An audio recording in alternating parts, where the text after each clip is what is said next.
안녕하세요, 반갑습니다. 김대표입니다. 오늘 여러분들께 소개시켜드릴 차량은 코란도 스포츠. 사실 쌍용에서 이렇게 잘 만든 차가 있었나 싶을 정도로 있었다.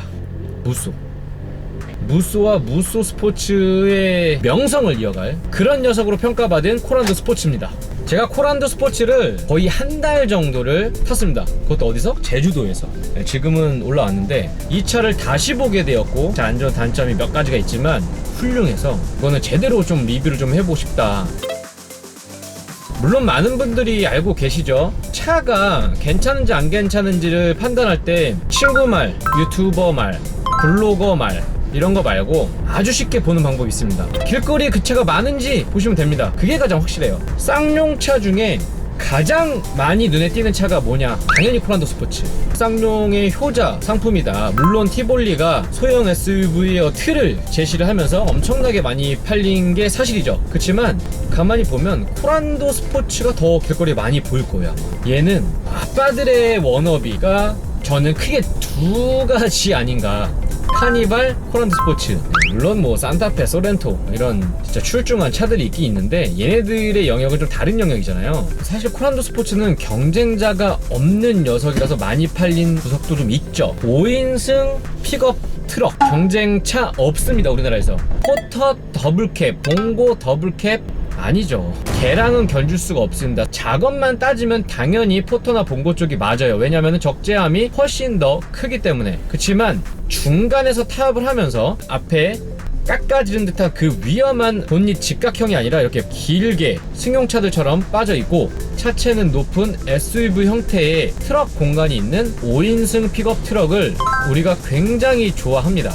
실질적으로 미국에서는 차량 판매의 1등이죠. 가장 많이 그런 종류의 차들이 팔린다고 합니다. 그만큼 5인승 픽업 트럭은 사실 경쟁차가 없었는데 이번에 현대에서 산타크루즈? 뭐 이런 차가 나온다고 하고요. 쉐보레 콜로라도를 수입을 했지만 그래도 아직까지는 쌍용이 워낙 그 전부터 독보적인 자리에 있었기 때문에 좀 인지도가 높다고 보고요. 렉스턴 스포츠가 사실은 칸도 그렇고 정말 좀 실망스러운 승차감 때문에 그래도 큰 차체 크기와 좋은 옵션 뭐 이런 것들로 나름대로 조금은 선방을 했지만 얘만큼 인기가 많지 않습니다. 그거 역시 요즘은 사람들이 차를 타보면은 금방금방 공유가 되잖아요. 저는 렉스턴 스포츠의 그 승차감 문제라고 보여집니다. 어떻게 여기까지는 그렇게 잘 만들어 놓고 거기서 삐걱했는지 저는 아직까지 이해가 안 가요. 그래서 지금도 중고차 시장에서 코란도 스포츠는 아직까지 인기가 많습니다. 얘는 승차감 때문에 못하겠다 이런 소리가 안 나와요. 오히려 모하비보다도 저는 어떤 부분에선 승차감이 괜찮다고 보여지기 때문에 쌍용 자동차의 3중 프레임 구조, 설계 정말 대단하다고 봅니다. 이게 픽업 트럭이라서 뒤에가 가벼워서 그런지 모르겠는데 얘는 굉장히 괜찮은 승차감을 보여주고, 깜짝 놀랄만한 장점이 있는데 그게 뭐냐면 제가 정말로 높이 평가하는 엔진인데 XDI 개량형이죠. 유로5의 기준에 맞춘 2000cc 디젤 엔진인데 이게 과거에 EDI라고 해서 렉스턴의 TCI 다음에 처음 나온 그 EDI 엔진, 나중에 추후에 XDI 270 엔진으로 이렇게 개량이 되었고 2700cc 엔진, 렉스턴 카이런 이쪽에 들어간 엔진이었는데 저는 그 엔진을 너무 좋아하고 거기에 벤츠 5단 미션 이게 맞물린 정말 카이런 렉스턴은요, 여러분들 가격도 정말 싸거든요. 갑자기 코란도 스포츠 얘기하다가 너무 이 과거의 그 감동을 전달을 해드리는데 그만큼 그 엔진이 훌륭해서 크게 바뀐 게 없어요. 그냥 배기량이 좀 낮아지고 이름도 EXDI, 그러니까 XDI를 버리지 않았어요. 그 완성도가 너무 높았던 것 같아요. 그러니까 울거먹기가 엔진 사고이긴 한데 워낙 그때 당시 잘 만들어서 뭐 그런 게 아닌가. 그리고 2016년부터 더 뉴 코란도 스포츠 나오면서는 2200cc EXDI 엔진으로 또 나와서 유로6 기준까지 만족하는. 근데 어쨌든 얘네들 요거는 정말 잘 만들었었던 것 같아요. 그리고 얘는 가격이 또 착했어요. 신차태 CW7 4륜구동 기준으로 최저가가 오토 기준 1,500만원대, 최고가 비전 등급이 한 2,900만원대 판매됐으니까 가격도 착했습니다. 물론 거기서 하드탑 튜닝 비용이 한 150에서 200 정도 필수 코스트로 들어왔었죠. 그래서 여러분들 중고차를 찾으실 때는 15만 킬로 내로 해갖고 기본 옵션 같은 경우에는 한 700만원대부터 가능하고요. 괜찮은 거는 한 1,700만원대까지 이렇게 돼 있습니다. 얘는 15년에는 스마트키까지 들어가갖고 그런 걸로 찾으시면 좋을 것 같고요. 가격대는 한 1,000 초중반 정도 해서 중고 시장에서 괜찮은 차들이 많고, 저는 렉스턴 스포츠 사는 것보다 픽업 트럭 하나 사면 무조건 그냥 코란도 스포츠 언덕길에서 잘 올라가고 연비도 생각보다 좋고 짐을 무엇보다 너무 많이 실을 수 있어서 좋고 그 적재함 끝에 이렇게 트렁크가 수평으로 펴지는 거 그게 굉장히 활용도가 높습니다. 얘는 정말 SUV랑은 근본적으로 다른 게 하드탑 튜닝을 많이 하면은 정통 픽업 트럭 느낌은 안 나는데 용도가 너무 좋아집니다. 짐을 싣고 비를 안 맞죠. 코란도 스포츠의 대부분 많은 차들이 하드탑 튜닝이 되어 있어요. 뭐 세미 뭐 하프탑이라도 되어 있는데 하드탑이 되어 있으면 짐이 정말 많이 실리는데 이거는 SUV의 그것과는 전혀 차원이 다릅니다. 뭐 모하비, 팰리세이드, 카니발 이런 거는 정말 잽도 안 될 만큼 엄청나게 많은 적재 공간을 자랑해요. 쟤는 픽업 트럭이에요. 그냥 태생적으로 달라요. 만약에 여러분들이 짐을 정말 많이 싣고 동계 캠핑을 특히 즐긴다든지 승객석과 짐칸이 좀 분리돼야 돼. SUV에 짐을 실으면 내가 인테리어를 한다든지 뭐 업무적으로 그런 일을 하는데 그런 데다 짐을 실었을 때 먼지가 들어와서 가족들 태웠을 때 좀 불쾌해 이런 상황이라고 하면 무조건 이걸 사실 수밖에 없어요. 지금 그래요. 사실 그래서 인테리어 하시는 분들도 이걸 많이 사죠.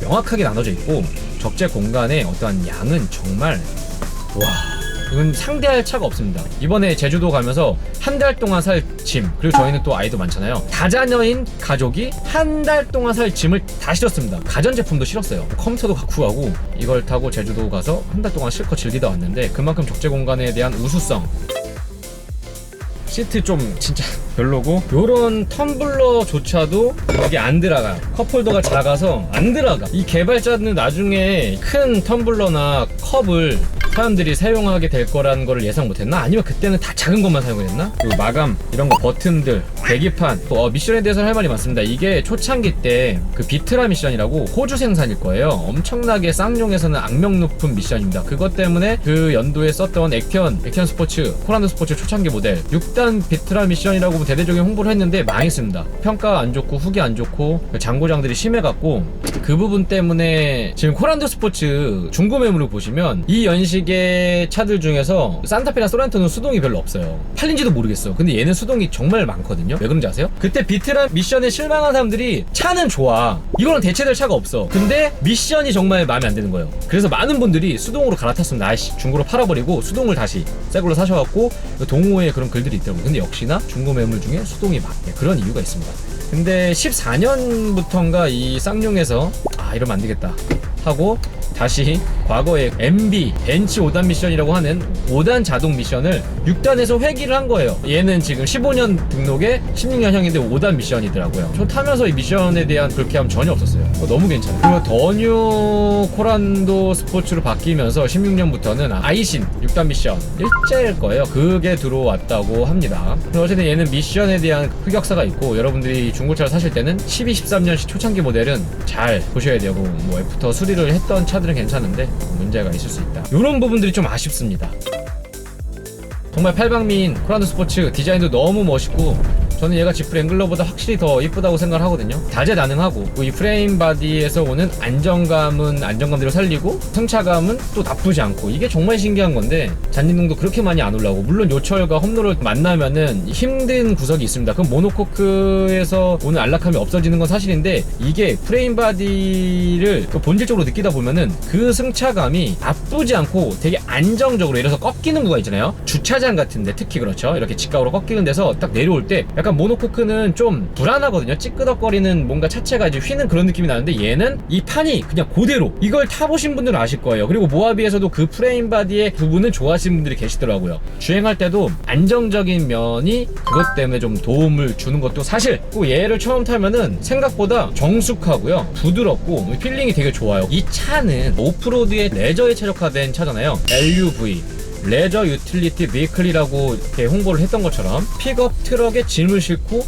4륜 구동의 프레임 바디를 갖고 사실 도시에서 째깐째깐 즐기기보다는 험로를 가고 오르막길을 가고 비탈진 길을 가고 이런 용도로 사용을 하는데 그게 우리나라 산간 지형 국토의 70%가 산이 우리나라에 좀 잘 맞게 최적화 시켜서 나온 엔진이라고 하더라고요. 물론 이걸 갖고 매일 산을 다닐 건 아니지만 많은 분들이 도심에서 타지만 그래도 괜찮습니다. 우리나라처럼 좁고 꾸불꾸불 그러한 길이 많고 언덕길이 많은 곳에서는 쾌적한 주행이 가능한 그런 엔진이고요. 생각보다 정숙해요. 디젤 같은 그런 가벼움이 없고 진동도 크진 않아요. 오히려 산타페나 소렌토 얘네들보다도 신차 컨디션에서는 좀 정숙했던 것 같아요. 지금 중고차 컨디션 16년식 5만 킬로인데 엔진 소리 자체는 굉장히 조용해요. 물론 아이들링 상에서 약간의 그 공명음과 진동이 있긴 있습니다. 근데 그게 가볍고 이렇게 경박한 게 아니라 나쁘지 않게 올라오고 이렇게 주행할 때는 너무 조용해요.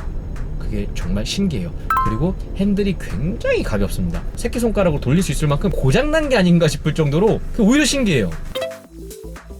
코란도 스포츠는 좋은 기억을 많이 갖고 계셨던 분들이 많을 거예요. 차가 어떤 차다 요즘 좀 잘 모르시더라고요, 젊으신 분들이. 저는 역시나 신차보다는 올드한 차들, 가성비 있게 만날 수 있는 차들 위주로 리뷰를 좀 많이 할 거고요.